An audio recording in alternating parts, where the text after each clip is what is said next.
അങ്ങനെ നമ്മുടെ ആലപ്പുഴ സ്റ്റൈൽ കക്കാർച്ചി തോരൻ റെഡിയാണ്. ഓക്കെ. അപ്പോൾ ഇന്നത്തെ പരിപാടി കക്കാർച്ചി തോരനാണ്. കക്കാർച്ചി എവിടെ നിന്നാണെന്ന് വെച്ചാൽ ഇവിടെയും കിട്ടും കക്കാർച്ചി. നാട്ടിൽ മാത്രമല്ല, ആലപ്പുഴയിലാകുമ്പോൾ ഞങ്ങൾക്ക് ശരിക്കും 364 ദിവസം കക്കാർച്ചി കിട്ടുന്നതാണ്. നമുക്ക് ഇഷ്ടം വീട്ടിൻ്റെ വാതിക്ക് വരും നമ്മൾ മേടിക്കുക, ഉണ്ടാക്കുന്നത് മാത്രമല്ല. ഇവിടെ അപൂർവമായിട്ട് കിട്ടത്തുള്ളൂ. അങ്ങനെ എനിക്കിത് കിട്ടിയിട്ടുണ്ട്. നല്ല അടിപൊളി കക്കാർച്ചി ഞാൻ കഴുകി ക്ലീൻ ചെയ്ത് മഞ്ഞപ്പൊടി ഉപ്പൊക്കെ ഇട്ട് വേവിച്ച് റെഡിയാക്കി വെച്ചിട്ടുണ്ട്. കക്കാർച്ചി ഉണ്ടോ? ആരും സംശയിക്കേണ്ട, നല്ല ഒന്നാം തരം കക്കാർച്ചിയാണ്. ഇന്ന് നമ്മൾ തോരൻ ഉണ്ടാക്കുന്നത്. നല്ല പച്ചമുളകും തേങ്ങാപ്പീരയും ഇഞ്ചിയും എല്ലാം ഇട്ട് നമ്മൾ അടിപൊളി തോരൻ ഉണ്ടാക്കാം. ഇത് അടിക്കാനല്ല, ഇടിക്കാൻ. എന്താണെന്നറിയോ? കക്കാർച്ചിക്കുള്ള സാധനങ്ങൾ ഇടിച്ചെടുക്കുക. ജീരകത്തിൽ തുടങ്ങാം. വെളുത്തുള്ളി, ഇഞ്ചി. ഇവിടെ നമ്മൾ പച്ചമുളക് ഇടും. അടുത്ത ഐറ്റം ഉള്ളി.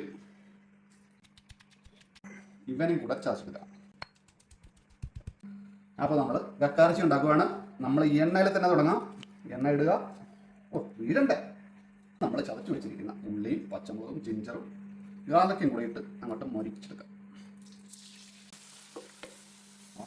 സ്മെല്ലങ്ങ് വരാൻ തുടങ്ങി. അതിൽ നമ്മൾ ജീരകം ചേർത്തിട്ടുണ്ട്. തോറുണ്ടാക്കാൻ കുറച്ച് ജീരകം ചേർത്ത് ഒരു പ്രത്യേക ടേസ്റ്റാണ്. അത് ടേസ്റ്റുമാണ്, സ്മെല്ലുമാണ്. അതിനെയാണ് നമ്മൾ ഈ കക്കാർച്ചി കൊടുക്കുന്നത്. നാട്ടിൽ ചെന്നാൽ എല്ലാ ദിവസവും കക്കാർച്ചി ഉണ്ടാവും. ഉപ്പ്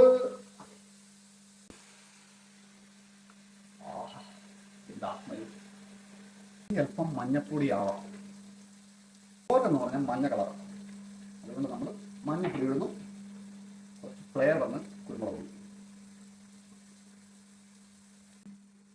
അപ്പം ചതച്ച് വെച്ച തേങ്ങ അങ്ങോട്ട് ഇളക്കുക. അങ്ങോട്ട് ഇളക്കി അങ്ങോട്ട് പിടിപ്പിക്കുക. ആഹാ, ഉണ്ടോ? തേങ്ങയുടെ കളർ മാറി. നമുക്ക് നല്ല മഞ്ഞ കളറായി.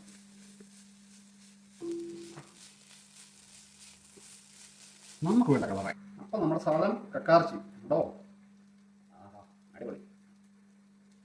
അതങ്ങോട്ട് ഉണ്ടാക്കാം. ഇളക്കുക, ഇളക്കുക, ഇളക്കുക. വേറൊന്നും ചെയ്യാനില്ല. രണ്ട് തന്നെ ഫ്രഷ് കറിവേപ്പില ഇവിടെ കൊണ്ടിടുക. അങ്ങനെ നമ്മുടെ കക്കാർച്ചി തോരൻ റെഡിയാണ്. ആലപ്പുഴ സ്റ്റൈൽ കക്കാർച്ചി തോരൻ. ഓക്കെ. ടേസ്റ്റ് നോക്കാം.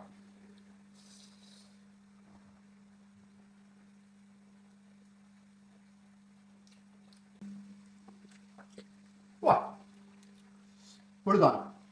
ആഹാ, ആലപ്പുഴ എത്തിക്കൊണ്ട് ഒരു ഫീൽ എടുക്കും. സൂപ്പർ.